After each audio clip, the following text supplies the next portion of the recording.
For those of you who have to go, I hope that you'll take with you a copy of the leaflet, No Peace, No Honor. I'd like to make a couple of announcements and then hope that we can have questions and answers and discussion.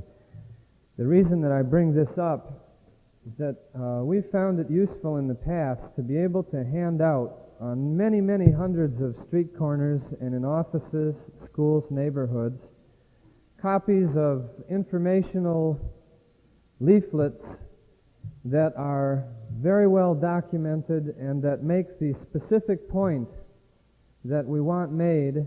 And this particular time, that point, as you know by now, that we want to make is that the prisoners should be freed. And when we talk about putting out a mass leaflet in the Indochina Peace Campaign, we mean 500,000, 750,000, a million, 1.5 million, that number given out by hand by organizations and community groups all across the country. We mean we'd like your school paper, if possible, to reprint the contents of it. We'd like to know if it's possible for citizens groups to raise money to have it reprinted in the major newspapers. These are the ways that we try to communicate the information that creates the climate of opinion that makes it easier for us to work within. That's the first thing. The second is that we'd like token contributions from you financially to help pay for our travel and for the production of this literature, 5,000 copies of which are provided for the Twin Cities, and hopefully another 5,000 can be printed soon, as well as financing the other literature that you'll find on the back tables, in-depth literature about women's conditions in prison in South Vietnam, literature about our view of the homecoming of the American POWs, and so forth. With this literature goes a commitment on our part to do concrete community work, provide people with information, get people into groups or get existing groups to take up Indochina as a major focus of their work, with our strategy in the very specific sense being to make it impossible for the government to escape the question of American responsibility for those prisons. And already in Minneapolis, there's been a very noteworthy and helpful event, and that is, with some pressure and some meetings by citizens groups, your daily newspaper, Tribune, has taken an editorial position in favor of a cutoff for the aid for these prisons. And this is the least that they can do as far as I'm concerned, but it is also very important that they do it because few newspapers, believe it or not, have decided whether or not yet this is a clear issue requiring an editorial stand. I remember when they didn't know if it was a clear issue to begin with, the whole thing in general, back in the mid-60s. And we know how to make things become a clear issue. We have learned many, many things, and we have made many, many achievements. Among them, we have helped to make the peace agreement happen. The anti-war movement's feeling has spread from isolated communities even into the armed forces, and we have Pentagon testimony that says that anti-war feeling in the military was one of the reasons the troops had to be withdrawn. Our ideas and energy have spread to much of the rest of the population, including people at the top of many professions, people like Dan Ellsberg, who had his higher security clearance than the Joint Chiefs of Staff, certain Academy Award-winning actresses, leading baby doctors. You know that all those people have been changed by the force of public pressure, by having to deal with issues that people across this country have raised. And we have a saying that says that they have gone from being mainstream establishment people to being doves and then to becoming defendants. Because in a short time, even people in very supposedly important places in our country have been made into traitors by Nixon and Agnew and so forth. And this is a last example of our effectiveness. You may think it is a disaster that such people have been called traitors, but if you analyze the jury results of the many trials on conspiracy charges of anti-war activists, you will discover that in 67 cases of conspiracy charges, the movement has won them all. The score is 67 for the movement, 0 for the Justice Department. That is before the people that Agnew and Nixon call Middle America. The people who, to get on a jury, have to say they don't know anything and have no opinions. These should be perfect candidates for the committee to re-elect the president, yet they have acquitted in time after time anti-war defendants. And this shows, more than anything else, the reasons that we can take certain pride in the achievements so far. It also means that we should have the wherewithal to take the final step. There are people who are going to be trying to take up a collection, but I'd like to start now with questions and answers. And if you have to leave, please help us by leaving quietly. Please make a contribution and get in touch with the North Country Peace Campaign. Get in touch with the people at the tables. Leave a name, a phone number, and pick up some literature that you can give out to people at your house or place of work. Thanks very much. Now, are there questions? Oh, Jean-Pierre reminds me, I forgot. A transcript of statement, speech by himself, is also available from the back tables. It's been reprinted by the International Committee, or the branch of the International Committee to Save South Vietnamese Prisoners, that's located here in Minneapolis. And Paula Westerland is one of the people back at the tables. You can talk to her if you want to know more about things that you can do on this question. Those who have to go, thanks for coming. Those who can stay, how about some questions? For anybody or for all of us? Yes, and I'll repeat it if I can hear it. The question was, some of the methods described as used in Thieus police state sound similar to things done in other parts of the world and even in the United States. Is this the case? I think the answer is yes. For instance, Computer Science Corporation also has major outlets in the Middle East and in South Africa. Their business is creating identification cards and intelligence systems. And I think that you're well aware that dossiers and intelligence systems are multiplying very rapidly here in the United States. I could give a longer answer, but maybe it can be developed in other questions too. Yes? The police activity in South Vietnam seems to me, from my own experience, to be very much the same as is on the reservations in northern Minnesota carried out by the Bureau of Indian Affairs. James, can you speak to that? As far as the way the Bureau of Indian Affairs treats the American Indian is very much similar to South Vietnamese police activity. Was it a question or a comment? I'll repeat it. In either case, we agree with you. He said that these methods also sound very similar to the methods of police control on Indian reservations in northern Minnesota. Yes? I'm not sure exactly of all of what you say, but to repeat what we said yesterday, someone asked me if I was so concerned about, and what did we feel about the repression of intellectuals in the Soviet Union, and I said that I condemn the situation in the Soviet Union strongly and openly, and as an artist, I know what it means to be censored. I mean, I can imagine what it must be, but I don't understand why there are so many Americans going to such lengths to condemn the repression of intellectuals in the Soviet Union and not going to equal lengths to condemn the 200,000 political prisoners in South Vietnam that are there because we fund them, because we fund the prisons. We do not fund the Soviet government. We do not build the prisons in the Soviet Union. We should definitely condemn repression of all kinds, but our principal concern, it seems to me, as Americans, should be to condemn, recognize, talk about, expose, and then end what we are perpetuating in South Vietnam.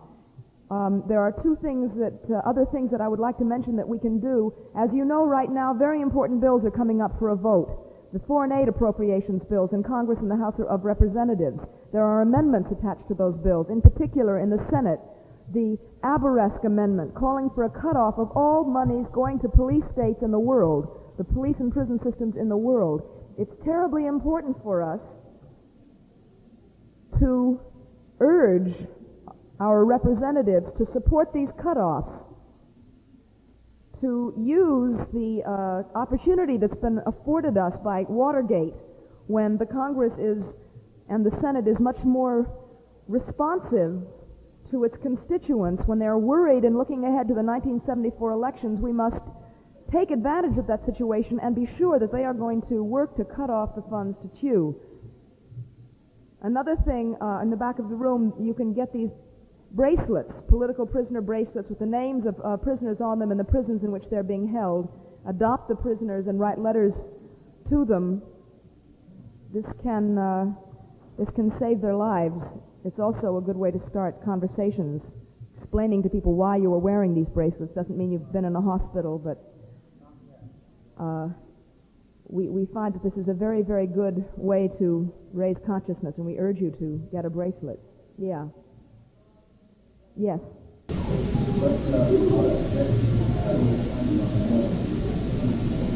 What object was the cutting of funds off have to the political prisoners? Why does it help the political prisoners? The thing that makes it possible for Q to perpetuate the police state is the money that he's getting from the United States. The money and the technical know-how, the computers, the materiel like the handcuffs. The prisons are being built and rebuilt and modernized by construction companies from this country. But the police are paid for and trained by with our tax dollars. 90% of his budget is paid for from here. He could not continue in power were it not for this money. Not that things would be simple, black and white, the funds are cut off and suddenly overnight everything ends. I don't think that Nixon is going to, after all these years of lying and deceit to keep this man in power, going to suddenly see him lose an election to the neutralists, for example. But certainly there can be no hope for democracy, no hope for democratic freedoms, and no hope for peace until we stop the millions and millions of dollars that are poured into South Vietnam on an unprecedented scale, at a time when we desperately need the funds in this country, by the way. The cutback, the budget cutback that has made it so difficult for so many people in this country, child care, Medi-Cal, Medicare, and so forth, the equivalent of that budget cutback is what we spend in South Vietnam to keep Thieu in power. What are some of the specific bills that are before Congress? In particular, the foreign aid appropriations bills, economic and military. The foreign aid appropriations bill, economic aid, is coming up for a vote in the Senate next week, and attached to it is this amendment that I spoke of, the Augsburg Amendment, which calls for the cutting off of that part of the money that's going to the police and prison systems. It will be those two bills essentially that we have to support the amendments to and the riders to. The Food for Peace bill. Food for Peace is one of the programs that channels a lot of the money that goes to the police system in South Vietnam. Food for Peace is part of the Farm Bill. I don't know what the number of the bill is, and I don't know what amendment will be attached to it, but we should keep on top of what happens around the Farm Bill. This is a mimeographed letter to members of Congress. These are available on the back table. You can take one and sign it, and the North County Peace Campaign will mail it for you. I would not only sign it, I would take one and give it to your friends and the people that were not able to come tonight, urging them to write similar letters. Are there any more questions? Maybe someone who hasn't asked. Are there any people that haven't asked questions yet? Yes?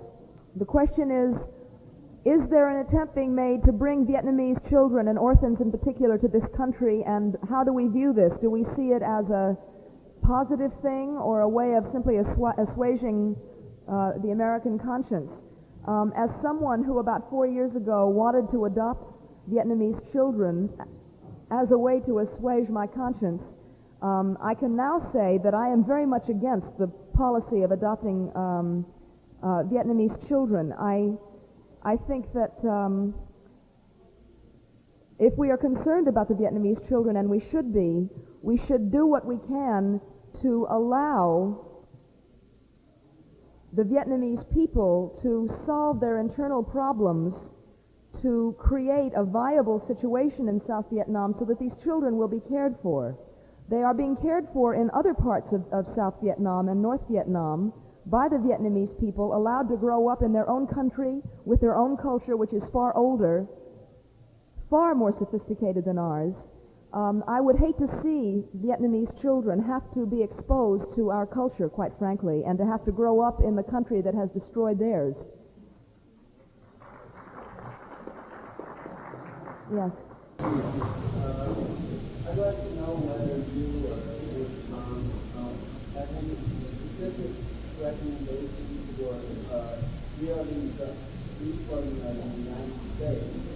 So rather than as a symptomatic treatment of the problem by writing a family each time that we rule in the country, we could avoid it in the first place.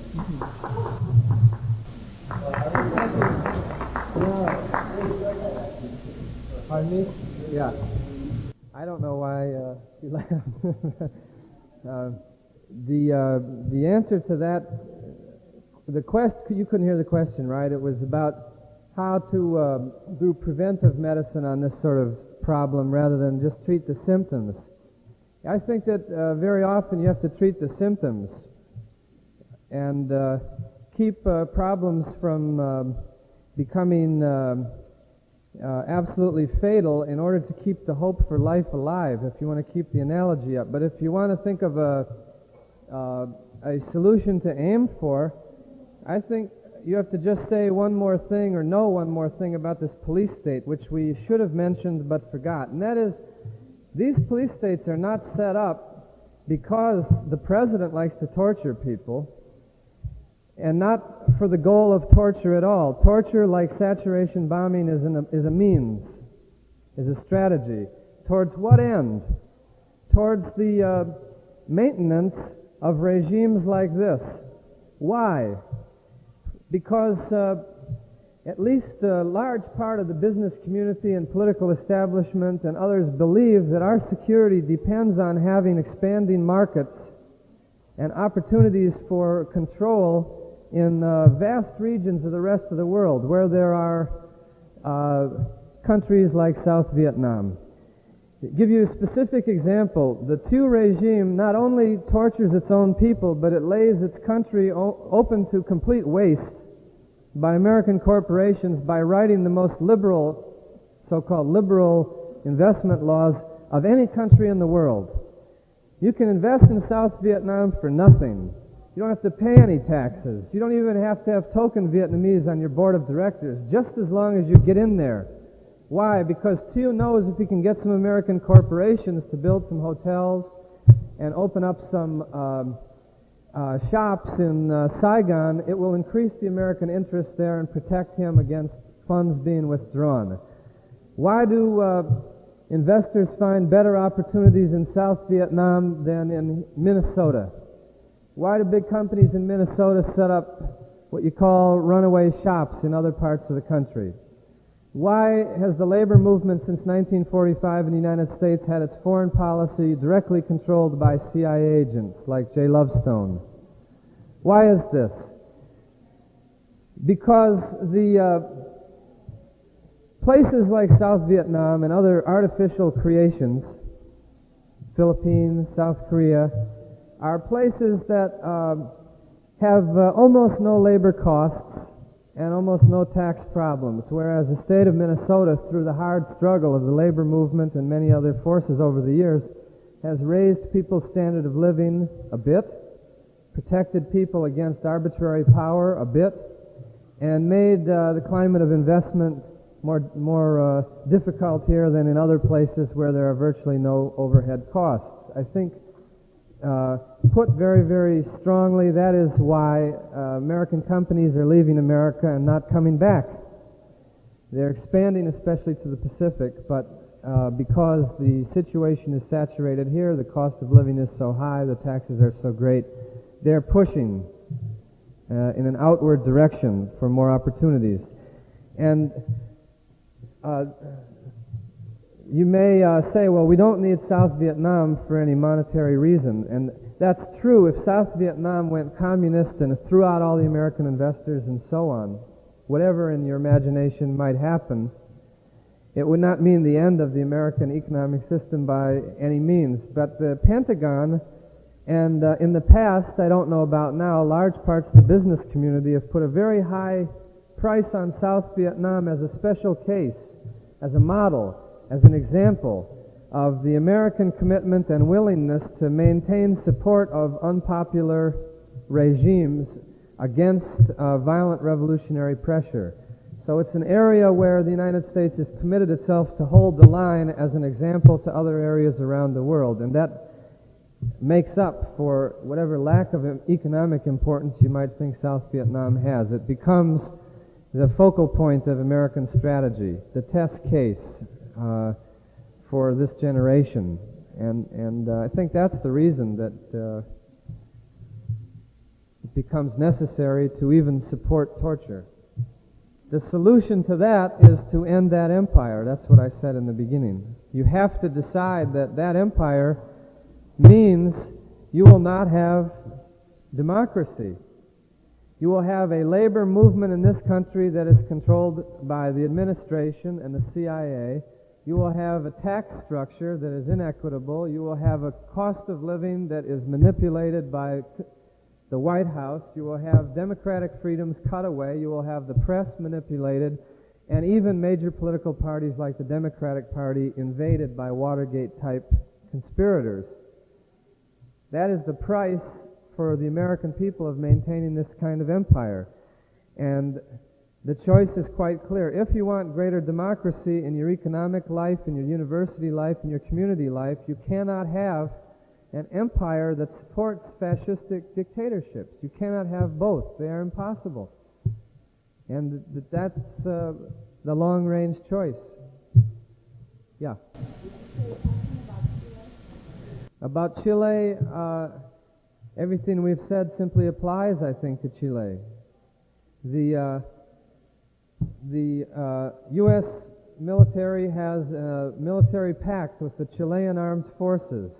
It was justified this year before the Senate and the House on the grounds that the American armed forces, and this is a quote, have to maintain their friendly historic relations with the Chilean armed forces.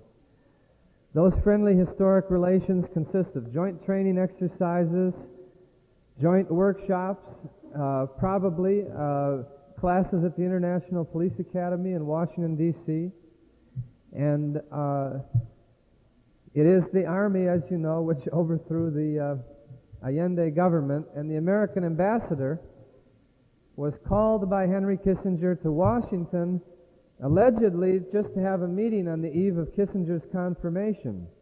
He arrived in Washington on a Friday, he met with Kissinger on a Saturday, and in the quickest consultation that ambassador has ever had that I know of, or any other ambassador who's come in to see Kissinger, he left at lunchtime Saturday and raced back to Santiago. Within 4 days, the government of Chile was overthrown, and Kissinger was telling the United States Senate Foreign Relations Committee that he was opening up a new era of trust and cooperation and communication between the executive and the Congress. Judge for yourself what that means. I'm sorry, can't hear you.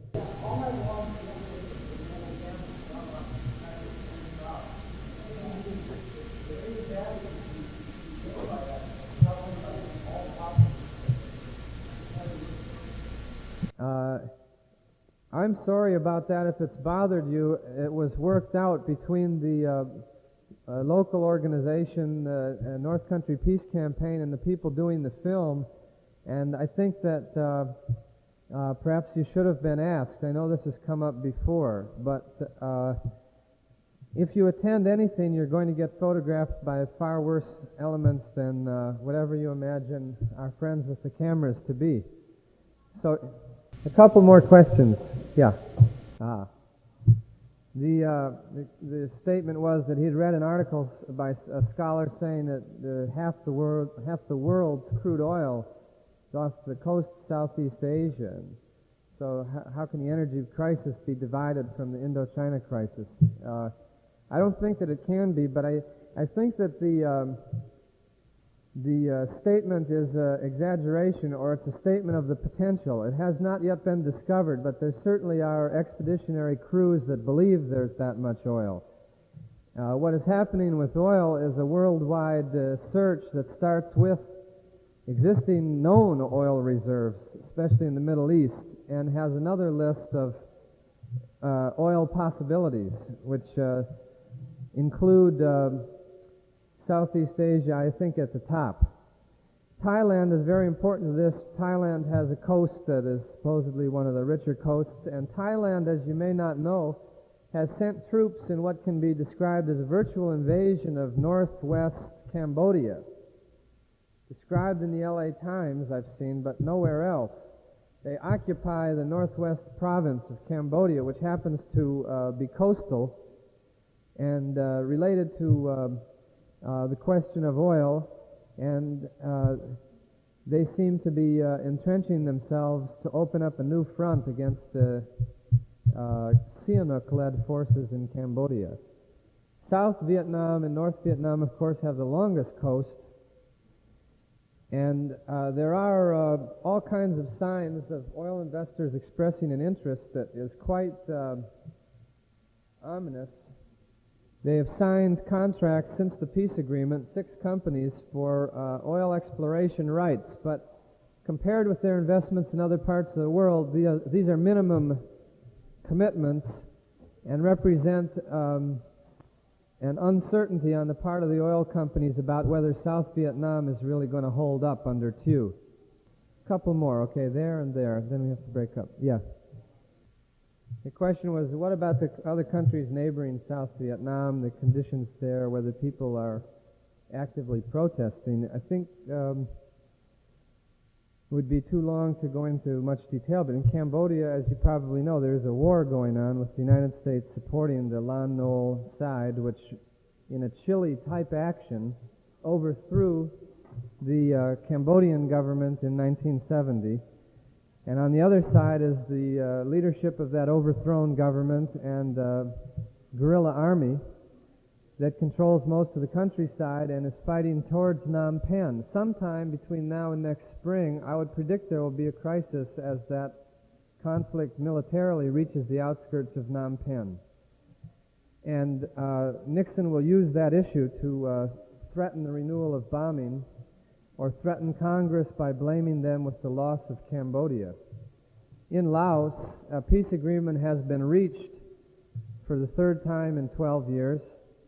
It was narrowly established. There was an attempt to sabotage it that failed.